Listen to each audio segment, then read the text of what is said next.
Why don't aliens ever want to be seen? Are they self-conscious? Can zombies get food poisoning?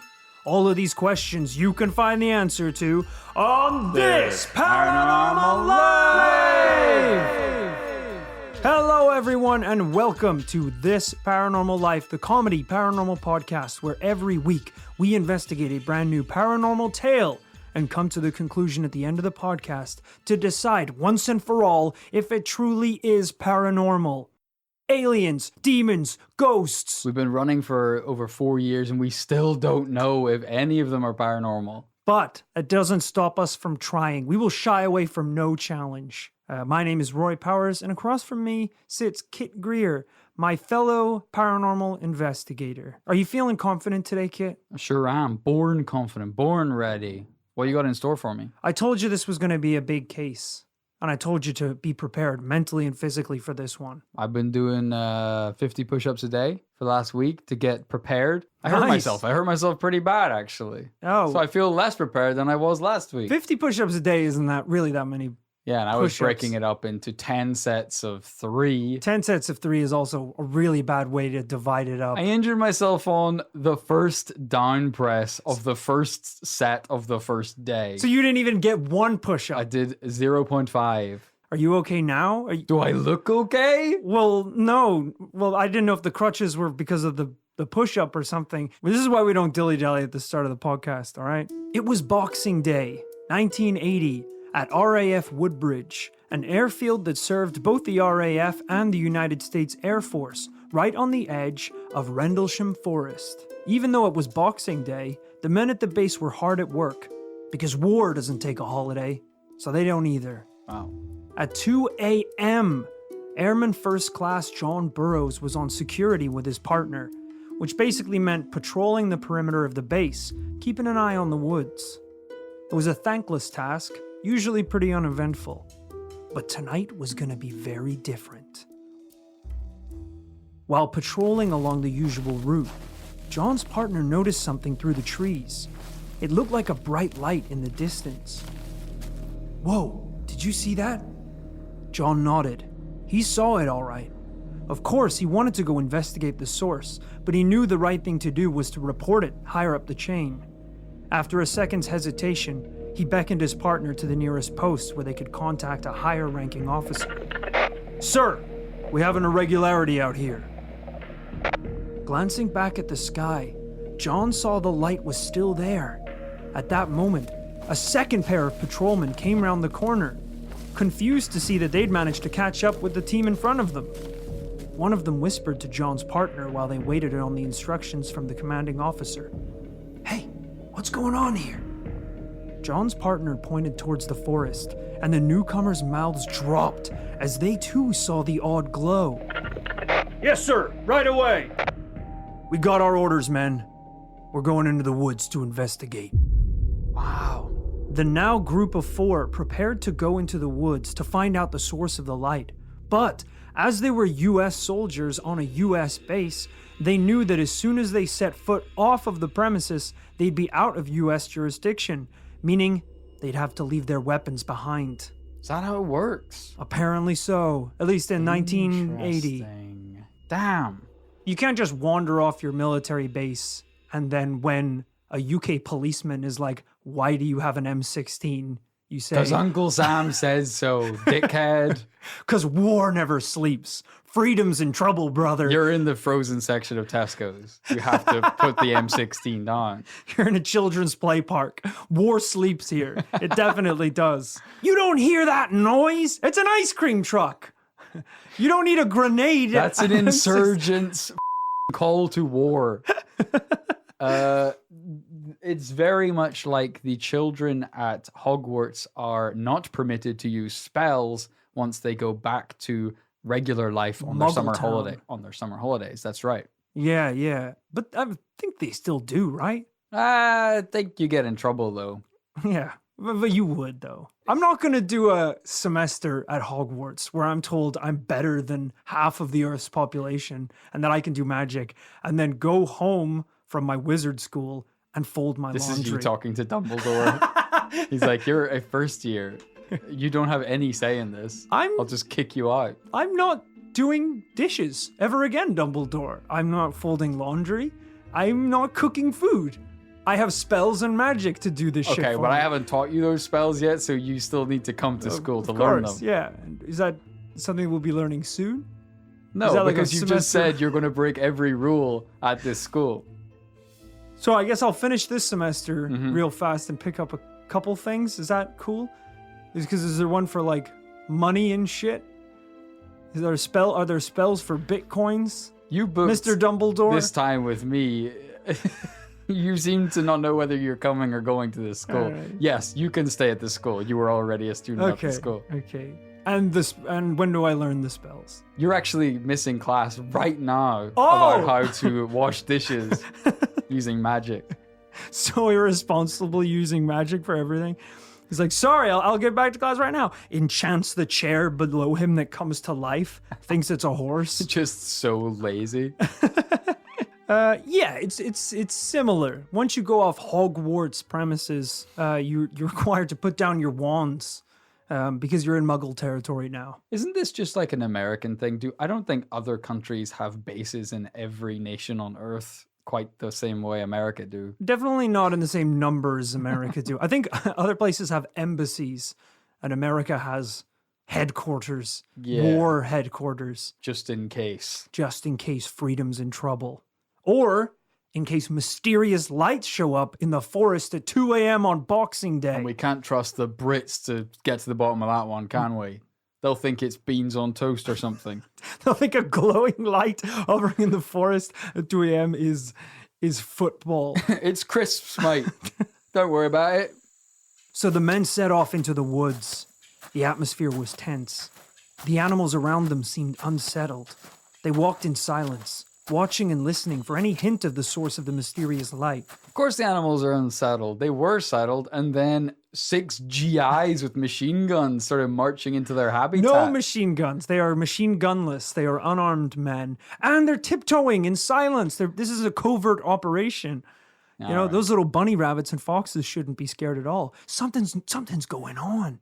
And these GIs are wearing camouflage, so I don't even know how the Yeah. foxes can see them. This is like, you know, they always say the animals are the first to know. Don't they? Isn't that a phrase? Did I just make that up? I don't think so. It seems too vague to be a saying. Like, know what? Like, about politics or... I swear is that a saying? Maybe it's not. Well, Do you just mean the way animals can sense earthquakes? Or Yeah, or natural disasters or events or things. not just like the lottery or something. No. But I'm going to adopt that. That's going to be my saying now. You know, some people will be Right. like, an apple a day keeps the doctor away. Some people are like, if you love your job, you'll never work a day in your life. And they're like, oh, Grandpa Powers, do you have any sage wisdom you can impose upon your grandchildren? The animals are always the first to know. But know what? When it's all gonna go down. When it's going to kick off. Trust the birds, my children. Trust the birds.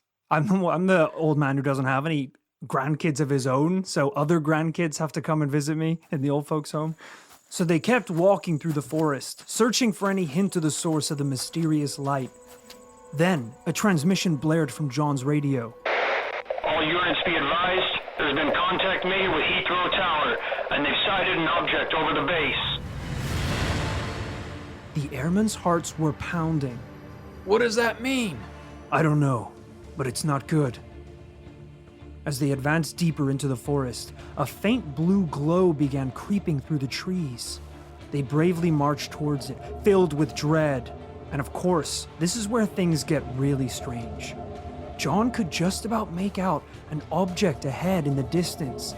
It was triangular in shape and had blue pulsing lights with a glowing red-orange tip.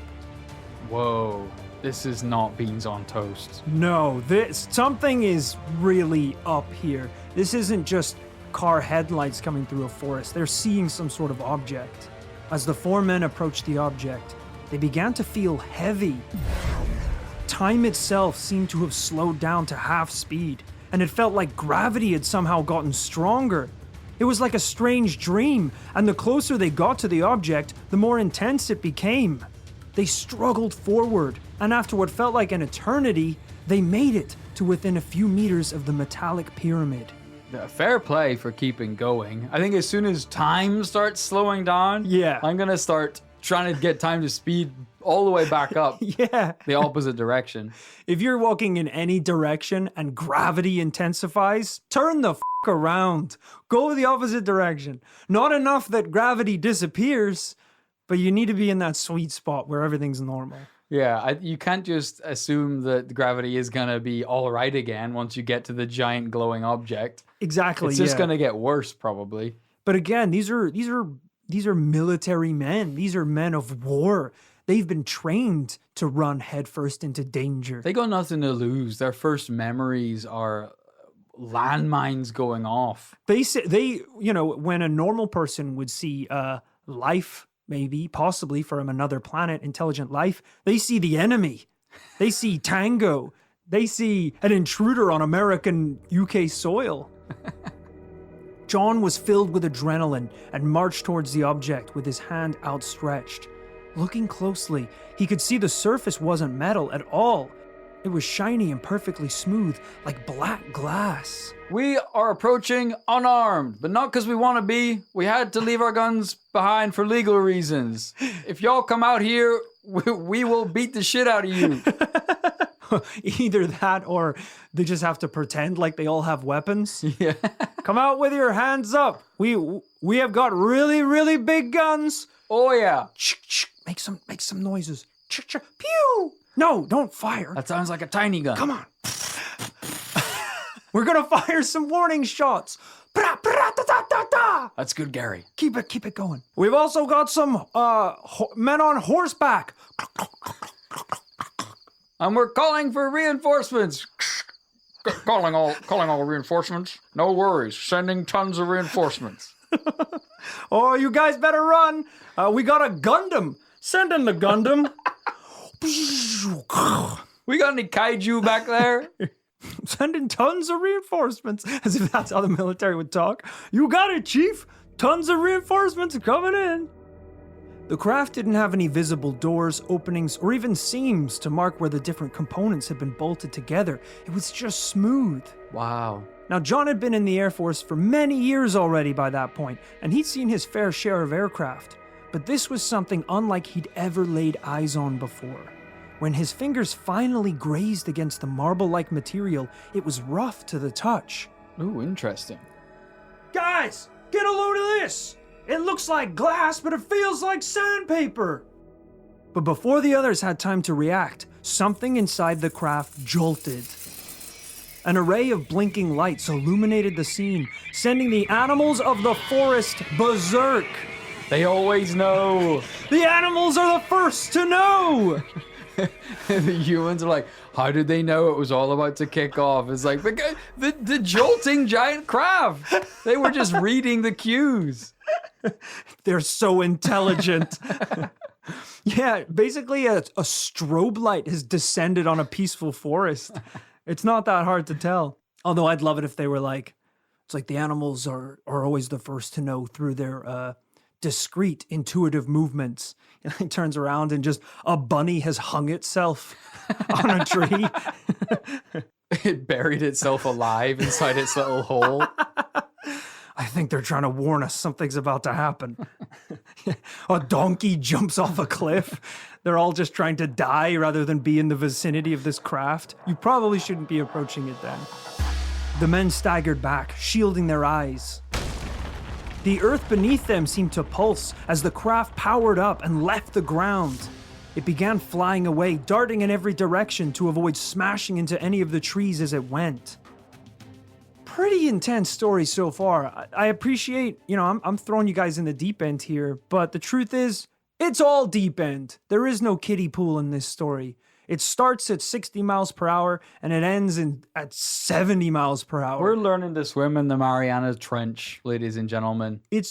This is the shallow end. It's only going to get wilder from here on out. This is insanity. If this wasn't reputable, hardworking GIs behind the witnessing here, we wouldn't know what to believe. This case is referred to as the UK's Roswell. Wow. Not just in terms of military involvement, but the reputable sources that were there at the scene when the craft landed, but also just the amount of evidence for this case, which is amazing. That's a really rare one we don't have on the podcast a lot. And I'm just going to do a little foreshadowing that there might even be a little bit of room for a cover-up. Who knows? But first, let's start off with some evidence. Kit, here's a picture of John and an illustration of the craft that he saw that night. Don't you just love a case with evidence? I mean, as we said, all of these people are military men, so after this encounter, presumably, there had to be some official write-up and reporting. Yeah, this guy doesn't around. That's a trustworthy man, right? He is looking with the cold, hard stare of a Vietnam veteran into the camera. He is a no-nonsense mustache. Oh, yeah. He's hugging an Alsatian dog at the same time. Well, not hugging, because that wouldn't be a very military thing to do. He's posing next to Alsatian that's probably killed a few guys. This guy, very trustworthy. He looks like he could be in a dad squad and the Galactic 12 at the same time. Like moonlighting at the Galactic 12, but also in the dad squad. Yeah, you forget that he might be a shoo-in, to be honest, for the Galactic 12. You forget that the Air Force, even though they might not be immediately qualified, they are kind of the closest thing to a space force we have. Right, yeah. So you kind of forget a lot of people transition from the Air Force into being an astronaut. Yeah, definitely. And you know the Galactic 12, you know, it's made up of celebrities and professional athletes, but you know there's got to be just one dude called John that no one knows who he is or what he's done. But then, and at this point, we're too scared to ask. Yeah, if you're right up there with like Ryan Gosling and professional, I don't know, NFL quarterbacks, and then there's also this guy called John, and you're like, holy shit, what does he do? So I don't know, but it must be pretty cool if he's here. All I know is we all get here in the morning and he's made coffee for everyone, so we're too afraid to question his authority. Now moving on to a diagram of what he saw. Yes. It's rudimentary. In the way that a military man who doesn't have a lot of time for such niceties as fancy illustrations would do. It's very rudimentary, but it does get across the basic idea. I mean, this is practical. It's a very bizarre shape, like exactly as you described. Huge triangle, multiple circular shapes all over it, and a little bit of text describing what's on it. Giant ball on the top, red and orange color. You know, these are men of war, all right? Do you think in their official military reports, they're going to fire open Photoshop and give you a render of the craft? You think they're going to take out their bamboo tablets and draw a beautiful picture with cell shading? No, they're going to carve something into bark with a Rambo knife and hand it over as an illustration. To be fair, that looks a lot like what this could be. I do actually have a problem with this whenever we do cases, and a lot of times they go, here's this crazy cryptid we're going to talk about today, and let's jump to an artist's interpretation. Like, don't let an artist interpret it. They're crazy. They go to art school. They smoke weed all day long. They don't know what aliens look like. Don't get a scientist's interpretation. This is such a practical drawing that he drew a circle and then below it a triangle. And then instead of drawing all the other features of the craft, he's just written them in the triangle. So instead of drawing that out, he's just like orange light. You got to play to your strength. But hey, at least we have some evidence here. That's already pretty good. And he's been through a lot. So actually show him some goddamn respect. I mean, let's just think about the steps that need to happen in your career for you to be, as a military veteran, to be drawing a spaceship on a napkin and giving it to scientists. I mean, that's not somewhere he planned to ever be. Yeah. This is like if you get mugged and then the police are like, can you tell me what the guy looked like? Absolutely not. No, because it happened so quickly that you're just like, I think he had 2 legs. I think it was a man, maybe. Could have been a woman. I don't really know. You sure? It happened fast. Because we found a raccoon with a bunch of phones around the corner, so it could be it, actually. But in the movies, they make it look really easy because they're like, oh, did he have, any defining scars? An eye patch? A peg leg? Imagine being in this circumstance, and then you just might not remember anything. Yeah, the whole thing is over so fast. And yet, it was only just beginning. Oh, okay. John and the gang took off running after the craft. Its erratic movement lit up the forest like a strobe light, running as fast as they could. They soon reached the edge of the tree line. There! It's landing! The spacecraft touched down at the far end of a field behind a little farmhouse. This time, without fear, the men headed straight for the object. But before they could get anywhere near it, it lit up and shot vertically into the sky like a carnival ride. Damn. But unlike before, this time its launch was completely silent. Imagine that. That would scare the shit out of me. I You're don't like tripping that. at that point. God. Is it just going to like, did it just jump into the air like a boss in a video game and it's about to crush you now? When it comes back to Earth. Thinking it would be best to return to the base and report their sighting, they headed back through the woods. But within minutes, the UFO popped back up into view. They charged at it and it fluttered away like a cowardly dragonfly. The same thing happened over and over again for the next 2 hours, before it eventually disappeared for the last time. Exhausted, confused, and most importantly, out of their own jurisdiction, they decided the only thing to do was to call the UK police.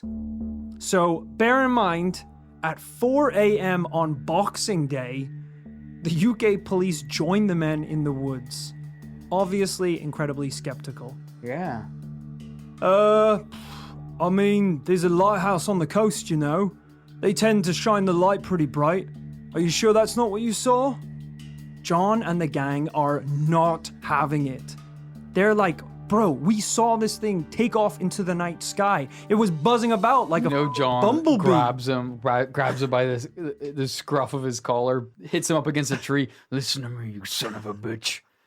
We've been up all night I know chasing what this I thing. saw. It's kind of hard for you to assume that anyone else will be as interested in this as you are if you call them out at 4 a.m. on Boxing Day. Yeah, it's just so out there. And as we know, the police's job is spread quite thin already. Police really, in a perfect world, would just have to solve crimes like theft and murder. Right. But actually, a lot of the time, they get brought in to solve like social problems. And in this case, UFOs. And it's not really, they haven't got time Yeah. or training for this. They're just showing me like, even if it was a UFO, what do you guys are the ones with the guns. I've got a taser and a nightstick. You got the guns and the planes. Chase them. I don't know. You woke me out I've of got bed. a nightstick. Yeah. That's it. What am I going to do with that? It was so late the police decided the best thing to do was to just leave, pretty much, and take no further action. So, defeated, the airmen went back to the base to report their experience and hopefully get some sleep. The next day, John couldn't resist going back to the woods in broad daylight. He followed the path from the night before and soon reached the clearing. There were broken trees littered around, and on the ground where the ship had originally stood, there were 3 deep indentations on the ground in a neat triangle. Whoa. The grooves were a good couple of inches deep. Even stranger, there were what appeared to be scorch marks on the trunk and branches around the perimeter of the clearing. Thinking that he now had unrefutable proof for the police, he called detectives out again for an official investigation. Oh boy. But once again, they brushed off the whole thing like it was nothing. I'll tell you about the lighthouse. So you've called us out to look at some snapped twigs in the woods. And what, something's dug a few holes? Who are we supposed to arrest, a rabbit? The police didn't care, and quickly once again left without further interest. At this point, John has just accepted nobody seems to give a shit about this as much as he does. We all have to learn that lesson the hard way, brother. So he headed back to camp. After all, it was the base's Christmas party that evening, and he wanted to enjoy it. In attendance of the party that evening was Air Force Big Cheese Lieutenant Colonel Charles Halt. He'd been briefed about the rumored sightings before the party, but, like most of the people in this story, couldn't give a ratata's ass about it. But unfortunately, he wouldn't have a choice. During the party, a colleague approached him. Lieutenant, sir, it's back. What? The craft, sir, it's back. Speak up, son. Lieutenant, the UFO is back! Silence descended on the entire hall. Lieutenant Halt could hear whispers rippling through the uniformed men around him. He knew this wasn't something that he could continue to push under the rug. All right. I'll go investigate. So we gathered a team of 6 sergeants to head into the woods just after midnight. Their first stop was the clearing where the airmen claimed to have first seen the spaceship. Holt had heard all sorts of nonsense whirling around the base that day that he was ready to debunk. So he was surprised to reach the site and see it all. The broken trees, the deep boreholes in the earth. It was suspicious enough that he ordered his team to start collecting samples. So they did. The team got to work bagging up bits of charred moss and splintered trees. Sergeant Nevels, though a little inexperienced, was in charge of measuring the levels of radioactivity on the ground. Everyone's inexperienced for this situation, so that's fine. Yeah, I don't think it's protocol to have someone who's experienced in measuring radioactivity on an airbase. It just seems like anyone who has the kit is experienced. If you know how to turn the button on, you're experienced. You just know that this sergeant is some like colonel in America's son, and the colonel's like talking to his superior. Hey, you think you can get him in somewhere he can do his basic training? It's pretty easy. Not too much going on. You know what I mean? He's not really a tough guy. But say no more. Rendlesham unit. I'll send him over there. They don't do jack shit. They play dominoes all day long. Wait till and then instantly way over his head. Yeah, on the night of the Christmas party as well. They're like, just go in, have a good time, have a couple of drinks. The 2 minutes into the party, invasion from another planet. When put to the test, the Geiger counter showed peak readings. Now, our researcher Amy even went as far as to read the declassified Ministry of Defense file that said that the Ministry of Defense came in and tested the radiation themselves shortly after, because they were like, there's no way that this is right. This kid has definitely just f***ed up. And sure enough, Neville's had f***ed it up.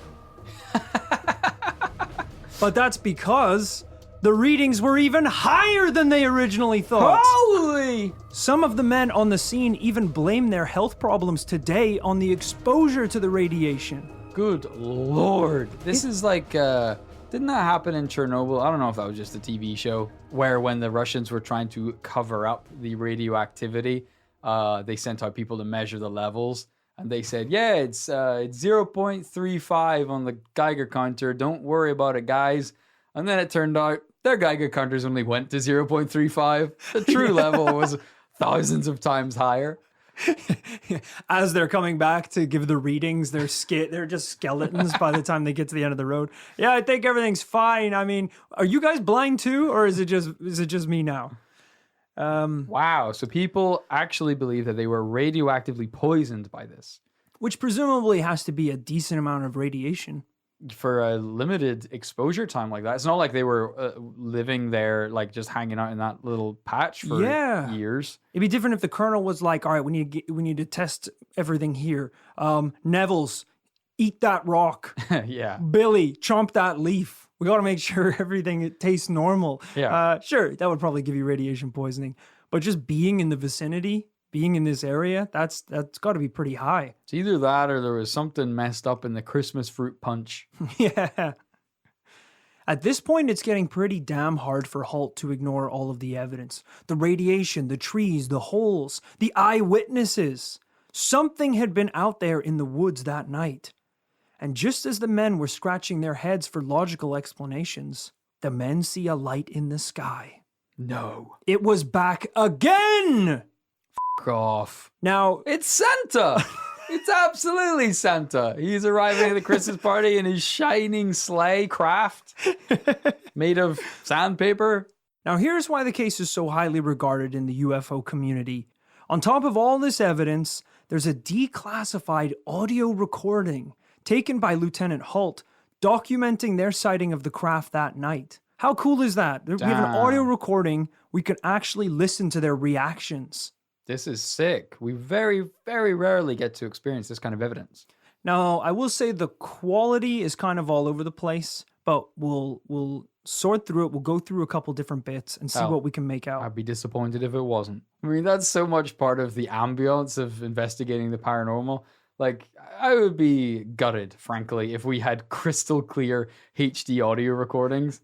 It just wouldn't be the same, would it?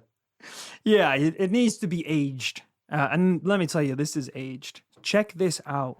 Watch, straight ahead off my flash right there. So there it is. Hey, I see it too. What is it? Don't know, sir. So can I get some? Yeah, it's a strange, small red light. You'll see maybe a quarter to half mile, maybe further out. I'm going to switch off. The light is gone now. It was approximately 120 degrees from the site. Is it back again? Yes, sir. Everything else is just deathly calm.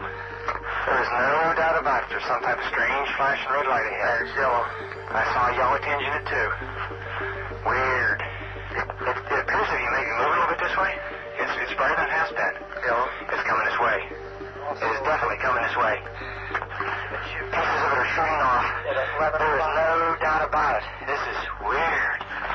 Okay, we're looking at the thing. We're probably about 200 to 300 yards away. It looks like an eye winking at you. It's still moving from side to side. And when you put the star scope on it, it sort of has a hollow center, a dark center. It's like the pupil of an eye looking at you and winking. And the flash is so bright to the star scope that it almost burns your eye. And the ones in the north are moving. One's moving away from us. It's moving out fast. This one on the right heading away, too. Yeah, they're both heading north. Here he comes from the south. He's coming toward us now. Now we're observing what appears to be a beam coming down to the ground. This is unreal.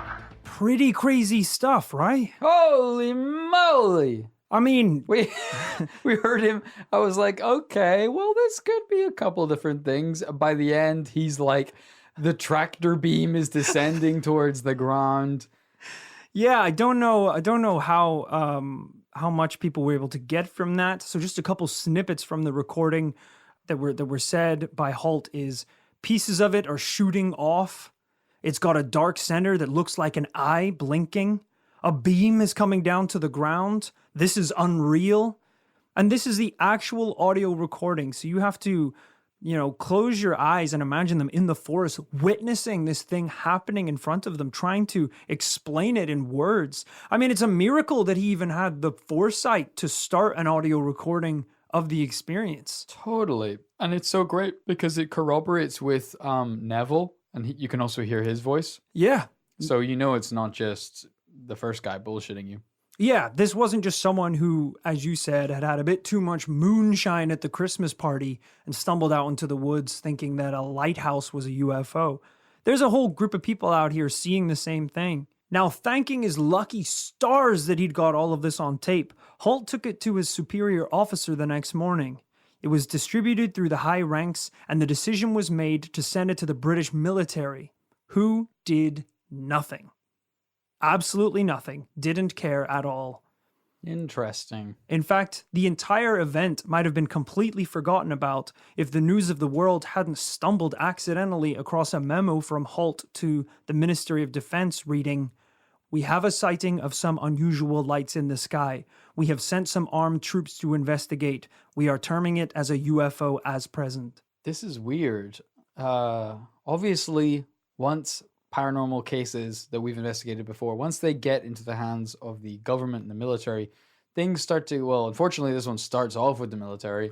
So Yeah. Things can become opaque, shady, weird, because suddenly geopolitics is at stake, and we don't know what the true motivations of these countries and people are. We don't know if the British government simply don't care, or if they know maybe more than they're letting on. Maybe they've seen it too. Seems weird to do nothing, though. Yeah. Like, this is one of the most dramatic, probably UFO encounters I've ever researched before.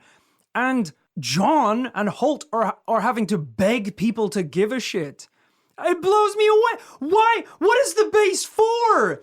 If an unidentified craft comes down and laser beams a cow out of a field, shouldn't they be involved? What is this Air Force base doing if not investigating that? It seems like a breach of security, at least. At the very least. Even if it was a hot air balloon, they should have sent a missile to take it down. But what I'm wondering is, does the lack of interest say more than even interest could? Right. So you think he's going to the British military and he's like, "Hey, you guys need to come look at this." And they're like, Oh, "No, can I no." just see that photo real quick?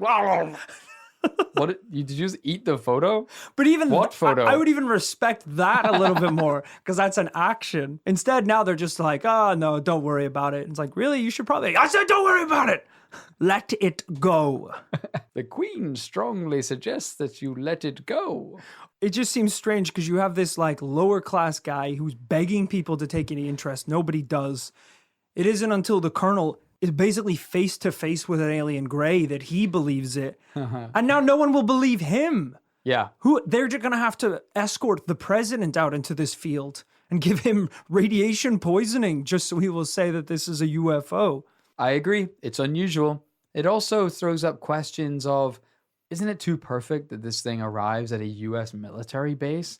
I mean, so often with unidentified flying objects, the speculation is that they are some kind of military testing vehicle. Right, right. This is the meme of Spider-Man pointing at Spider-Man. This is what some people claim is a military test thing, but it's the goddamn military who are discovering it and trying to get the word out. So who is this? Who's behind it? Right. You think it could be some sort of secret drone, there to get footage of the base while everyone's getting loaded at the Christmas party? Well, if we are going to, for a minute, try and be scientific about it, you want to say... Not a minute. I'll give you 20 seconds. Okay, fucking hell. To be If we want to be scientific about it, logically, the most advanced technology on Earth 15 would seconds. be developed by the world's militaries. Oh, you said quite enough. I should have given you 20 seconds. What? You had seconds That to spare. point made sense. It's a valid point. Oh, do we know if this isn't the British military, if it's not the Chinese or Russians? What Russian aircraft leaks nuclear goo, my friend? What Russian aircraft can take off without making a sound? What Russian aircraft makes bunnies hang themselves and foxes light themselves on fire? That was a joke. The animals are always the first to know, Kit.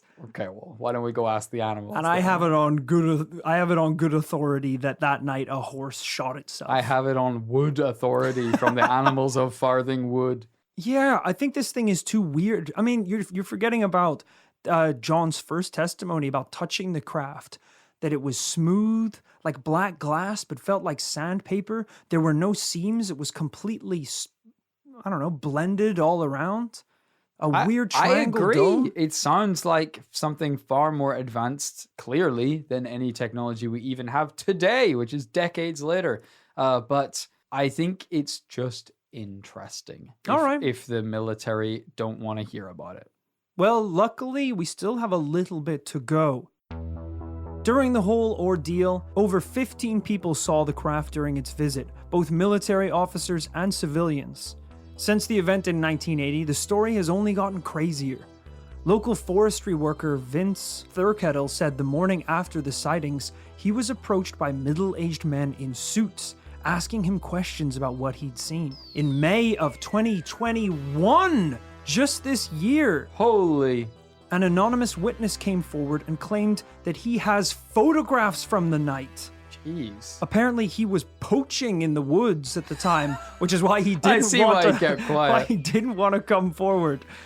And I am a little skeptical about this because this seems, if you have photographs like this, it doesn't matter if you were poaching or not. You can prove that there's life on another planet. I think people might look past the poaching. It kind of seems like you waited until Photoshop was invented. Yeah. And then revealed your beautiful photographs. Just have a peek. All right. This is it, these three? Just those three, yeah. These are not photographs. What do you mean? They're, at best, black metal album covers. They are photographs taken on the night by a poacher who requests to remain anonymous. This is, I don't know. These are just like, they look like black and white drawings of a wood with just a big bright light. It was the 1980s, all right? Oh, they had cameras. They had good cameras. Cameras were potatoes, not night cameras. Night cameras were potatoes. This is not a lot to go on for evidence from 2021. I think it's a little weird that he waited this long. I will say the coolest thing about this is You know, the first one is just like an orb in the woods. Sure, whatever. That's pretty easy to. The next two Fake. are orbs in the woods as well. Well, there's other things going on as well. Sure, there are orbs in the woods. But have you noticed in the second one, in the second photograph, the orb is like an eye? Yeah, it has like a circle in the middle. It has like a dark void in the middle of the orb. Yeah, as described. Pretty cool. And in the third one, the orb is now above the trees and it has the beam of light that Holt said that he saw coming down onto the earth. I wouldn't want to see that in the woods. No, A I would tractor think beam. it's the end of the world. Yes, it is a bit War of the Worlds, I have to say. I would repent on the spot or maybe get a couple last sins in. I don't know. Either one or the other. I mean, I don't know what kind of sinning you can get up to in the woods with 30 seconds to live. I don't know. Bang an animal. Is that a Okay, sin? Yeah, I thought that was where we might be headed. Might a tree. I don't think it's a sin, but it's pretty weird. You definitely know no tree are in heaven. That's for sure. But just imagining the bunnies running as fast as they can because you looked at them, because of course the animals are the first to know. There's probably a lot of stuff that should be sins, but aren't. You know, because the sins were always like even the Ten Commandments. You know, were pretty. Well, so there's some that are specific, but some that are kind of vague, quite poetic. Okay. But there's a couple things like, I mean, having sex with a tree. Some I mean, of them are vague, you know, like do not kill, but like what if, What does what if that they're mean? a bad person? And how much wiggle room is there, yeah. Doc? What if I just push him down the stairs so I didn't kill him? The gravity of the stairs killed him. Is that okay? And what if your husband is a very, very old billionaire and he's on the way out anyway, and really you could do with the money a lot more than he could? Is that bad? This is me on death row. So I loaded the gun, sure, but I trained a hamster to pull the trigger. And it doesn't say anything in the Ten Commandments about that. They're strapping me into the electric chair. Well, I thought thou shalt not kill. Guys, come on. Double standards here. Yeah, you know, like thou shalt not be sick on a child. That should be a sin. Vomit on a child. I don't know. I'm thinking of really weird I things don't you could think do. the Ten Commandments was a laundry list of everything that's wrong. It wasn't like anything else outside of these is good. Yeah. It's just that's true. those are the death row level sins. But I mean, if you were if you were in heaven, right, at the pearly gates, and you're like, okay, yeah, you were a good guy, you did some charity work, you loved thy neighbor, awesome. You did, 23 years old, get drunk in a children's play park out of McDonald's and vomit on a child in the ball pit. Sure. Is it a sin though? This would be me talking to him. Is it a sin though, dude? Show me where it says I can't get into those gates just because I vomit on a child. Because I thought I could down a vanilla milkshake right after chugging 4 White Claws. I think is being intoxicated, is that a bad thing in its own? Gluttony. I think that's how they get you. Is that gluttonous? I think the White Claws was the sin. Right. I think, yeah. The vomit. It's just a bad thing to do. Because if you just had a bad burrito and you vomited and a child happened to be in the way, yeah. not saying that's happened to me, Right. but that surely in the eyes of the law wouldn't be a sin. Well, because, I mean, you don't deserve to go to heaven for sure. But hell, that's pretty mean. Just for being sick on a child? Yeah. You know, that's not fair. Isn't there like the different denominations of Christianity? Like, don't some believe in purgatory, but not others? Oh, I don't know. Am I getting that right? I mean, probably, I feel like yeah. they don't all believe in purgatory. It's like for them, it's black or white. Yeah. You either lied on your tax rebate or something, and or not. It's clean cut. Yeah. I wish we had like a meter that we could check, like Guitar Hero. You know that when you start doing bad in life, it starts dropping and the angels are booing you. Oh, and you're like, I see. shit, I need to say a couple prayers and give some money to charity so I can get my star power and go back up to heaven. Well, the beauty of Catholicism, at least, I always thought was like back in the day, you could do anything wrong, and as soon as you repent once, all's forgiven. Clean sheet, baby. Wow. You know? So what you're saying is I could a tree and then I could just say, forgive me, Father. And it would all be better. It would all be better. It'll all be fine. I got nothing to feel guilty about. God turns out to be a tree god. And he's like, absolutely not. No. You're the first human to ever do that.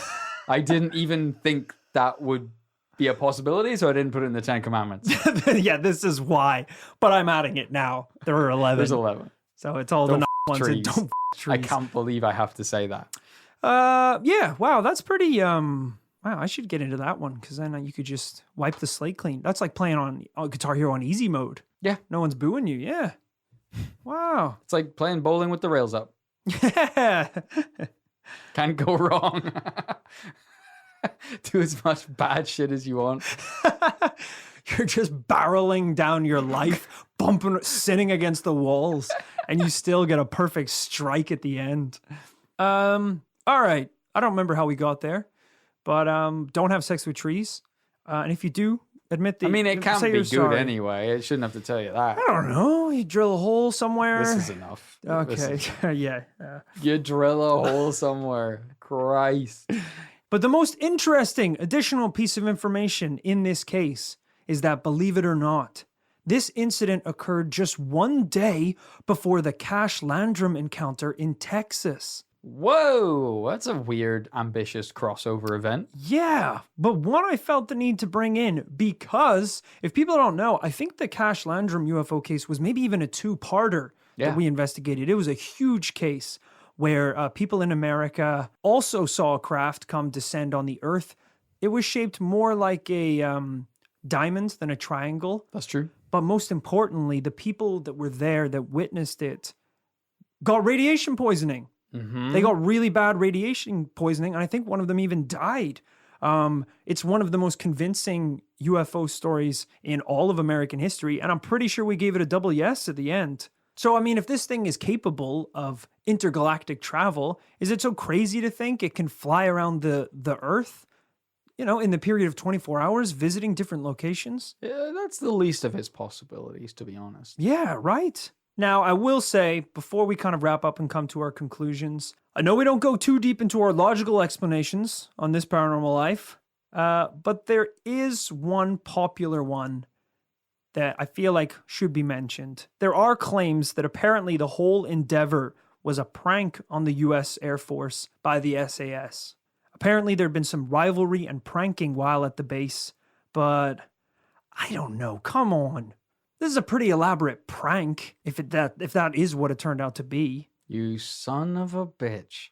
I was digging at the fact the British military didn't want to hear about this. And you were like, why would anyone do that, kid? Why wouldn't the British military be interested? Because it was a prank. And it got out of control. It absolutely wasn't a prank. A glowing pyramid gave 4 people radiation poisoning. That's assault. Pranks get out of control sometimes. Remember happy slapping? No one intended for that to go south. That's true. That's really true. Well, a lot of people, that's the point, is that it went south. Yeah. I don't know. I think this is even a level above happy slapping. I'm not saying my mind's made up. I'm just, I Okay. just want vindication. So tell me, what was the prank? Because, you know, saying it was a prank is a very easy way to brush it off. Okay. But then when you look at the explanation as to how all of these things could have been a prank, it is ludicrous. The SAS would have allegedly had to have set off flares and rockets in the forest right beside the base. Also using magnetic remote-controlled balloons to be sent into the sky and using some sort of radio dispersed metal down onto the earth. So bizarrely elaborate that, I mean, it would almost be an act of war rather than a prank. So I kind of quickly ruled it out. I mean, there's too many. I mean, the guy touched the diamond. He said it looked like a giant blinking eye. I don't know. That's a pretty cool prank if you can pull that off. It would be. So I don't know. I'm happy to rule that one out. But I thought it was just worth throwing in a logical explanation for the sake of argument. Rory's standing up, by the way. He seems to be rallying towards a very, very powerful yes conclusion. I'm just saying, I think this is one of our most convincing UFO cases in terms of evidence There's not often that we have actual recordings from the moment the craft was spotted from a military official, who of course has been shamed and thrown under the bus almost immediately. I think They said he lost his nerve. I think the government still, to this day, claim that there was no UFO on site. I don't know if that's changed with the recent revealings and declassified documents. Who knows? Yeah, now they seem to be well into UFOs. Don't know when that came about. Oh, yeah. They pretty much have been denying it for so long, and now they're kind of like, nah, they're all real. It was all real the whole time. Yeah, if you guys could help us work it out, that'd be great. Yeah, we should have probably opened up years ago, because we're doing us no favors keeping the We secrets. don't know what the f***'s going on. Look, that's all the evidence. I told you the story about the Rendlesham UFO. A great case, a greatly researched case. Thank you. What are your immediate thoughts? Wow. And also your final thoughts. Oh, no pressure. You got 20 seconds, by the way. Hot damn. You know, I may be a naive man, but me and Rory work in the audio profession. You know, we work in podcasts, music, these kinds of things. So maybe I like audio. That's why I like audio evidence.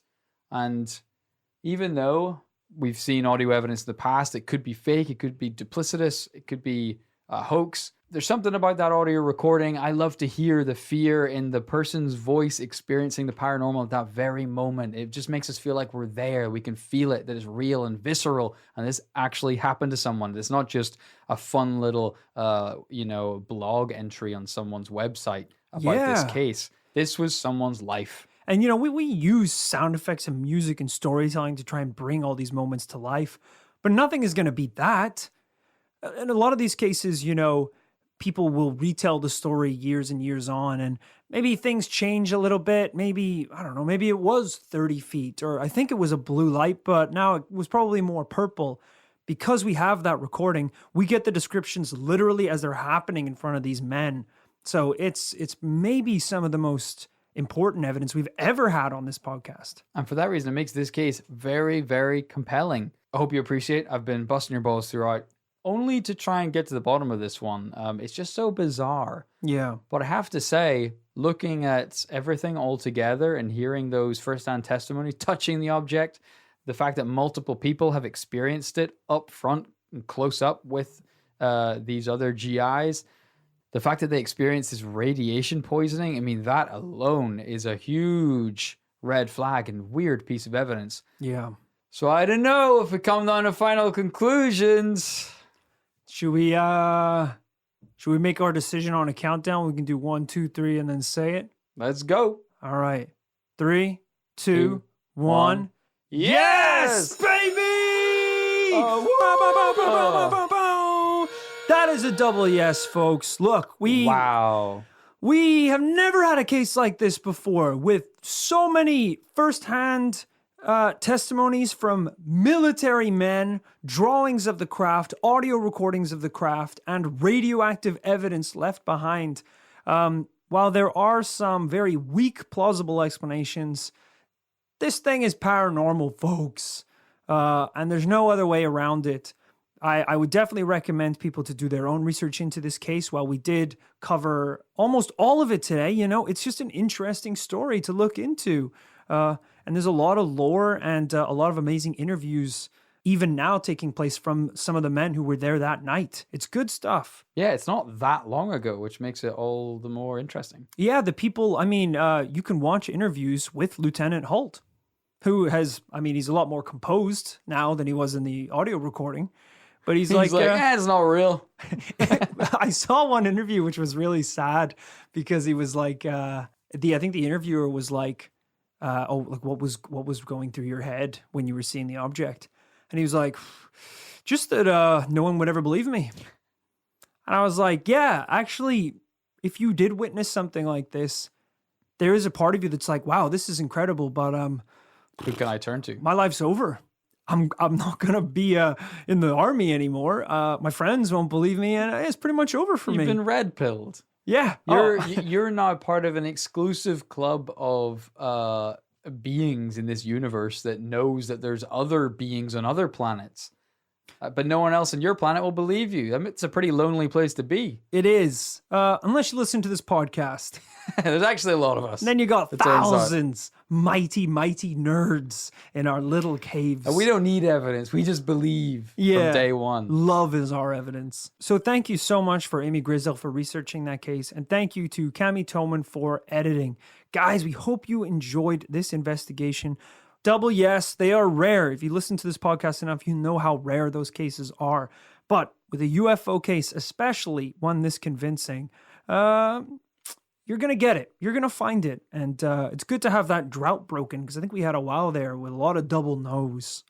We were getting a bit too rational for our own good. Yeah, we need to be shaked about and, freaked out. We need to stop going into regular houses, and we need to start going into haunted houses. That's right. Get freaked out and terrified to come to paranormal conclusions about everything. And hopefully this starts a long train of yeses. I'm sure Kit will bring a case next week, which within the first 5 minutes I'll be saying yes. Wouldn't get your hopes up, bud. Wouldn't get your hopes up. Do you have do you know what it is yet, or? Oh yeah. Any insight? She is long and she is disappointing. Okay. Well, I was kind of like thinking maybe we could do this as like teeing up people to get interested. You're going to want to cut it out. I'll tell you all about it, and then you're going to want to cut it out. So I'll give you the spiel right now, but you just go ahead and just beep this out. No, well, let's just not do it then. Let's just not do it if you have to. Oh. A guy who bit his and then tree. That's not even paranormal. Yeah. That's just rude and illegal. I'm in too deep. I've written the thing. It's done. So I hate to say it's coming out. Did you get it on? Where did you get this story? The dark web?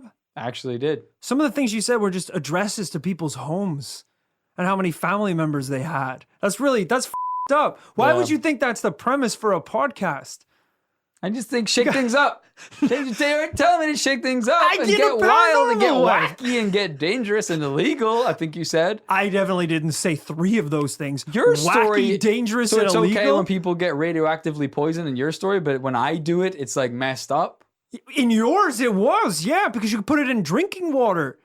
Which, by the way, isn't evidence. What happens to human beings when they drink the water. The only way that's evidence is in a court case against you where they're trying to put you in jail. Yeah, we might have to wait until the case. All right. And wait until my lawyer wins the case for me until we release that episode. This. I don't think we should record it for a start because that's evidence in itself. No, it'll be all good. I'm in court this week, and the lawyer says he said I don't have a chance or they don't have a chance. I don't really remember, but I mean I'm paying them, so I must have a chance, right? So it'll be up on Tuesday. I bet. I'm sure it's fine. Right. Whatever. Bad lawyer, I think, because that's not the attitude he should be taking. No, as an approach to your case. I'm pretty sure he said I'll go to jail forever. But no, probably they'll go to jail forever. Yeah. Well, which one? Every time you repeat it, you say you. Well, and why then would they. he say I'm going to go to jail together if I'm paying him to defend me? And that would mean he's a bad lawyer, right? Which I think he is. He probably isn't, because what if he hit fucking hell? What if he is?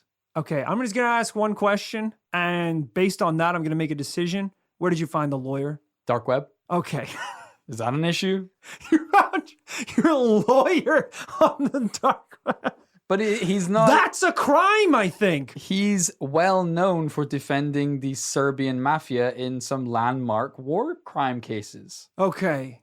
So he didn't get them off, but they were bad, worse than me. So right. All right. We might rethink this, because I was just thinking like a haunting or something, like a ghost story would be good. For next week. I don't know, man. 4 years in, we've done it all. Is it a ghost? Is it not a ghost? Okay. I don't know. You know what I mean? Yeah, so I guess tune in next week. Where's the Serbian mafia? To find out. Radioactively poisoning all right. people. I'm going to have to keep beeping all of this. You understand, right? So they're not even going to understand what you're talking about. Fine. I guess tune in next week. If Kit wants to air it, we'll air it, and you can find out find out what Kit's got in store. Enjoy your tap water, listeners. Between now and then, don't buy some bottled. No, don't, because that's bad for the environment. I don't know. Just be careful. I know where y'all live. Got the addresses off the dark web. Protect yourself. It's all on there. I think everything. I think next week is going to be a double yes. Kit should be executed for his crimes. Be a triple yes by the judge, jury, and executioner. Look, if you love This Paranormal Life and you just can't get enough, you want to support the show, you want to listen to additional content, you guys know where to go. It's patreon.com, where we have a ton of bonus material, bonus episodes, and t-shirts. All of the money goes to directly supporting the show. We don't run ads on this podcast, so the only way that we make any money from this show to help things run, to buy new gear, to get equipment, to pay for editors and researchers, it all comes from Patreon. So thank you so much for all of your support. Go get some content. Go get a t-shirt. Go get some bottled water. We're selling fresh spring bottled water over on Patreon. Don't read the label. I wasn't made aware of this. I wasn't made aware of this, and I need to say that Ignore legally the color. for the... It is just close your eyes and taste it, and hold your nose as well. Hold your nose as well, obviously. What color? Ignore the color? Because it doesn't taste good, but it's good for you though. What's the what color is it? If you're selling it as water bottles. It looks swampy. It does. It really does. But it's from a spring swamp, a glacier spring swamp. Okay, I don't think that exists. I think you put swamp It's water fresh. in an Evian bottle. It's fresh. Which I'm worried about. So don't do that, but do check out all the other tiers. There's some really good stuff over there. And if you want to keep up to date with everything This Paranormal Life, you know where to find us. Twitter.com @ThisParaLife. Facebook, Instagram. Come check it out. We post video clips from the episodes of the show. We post paranormal memes, and we post all of our news and updates on those accounts. So definitely go check them out. We know it's easy to kind of sometimes miss updates to do with This Paranormal Life, especially when we kind of stick them at the end of the podcast like this. So if you never want to miss a beat in the world of This Paranormal Life and all the goings on, make sure you're following us on social media, because it's a cool way to meet other listeners of This Paranormal Life too. That's a really good point. Hanging out in the comments, hanging out in the Secret Society on Facebook. Yeah, showing off your water bottles. Your cool This Paranormal Life water bottles. Ignore the color. From the glacier swamp waters of Serbia, did you say? It's 51% Serbia, 49% can't say. That's a worrying amount of can't say. Also, is any of it water? You said it was water. No, it's all, well, legally I can't call it water. It's glacier swamp runoff.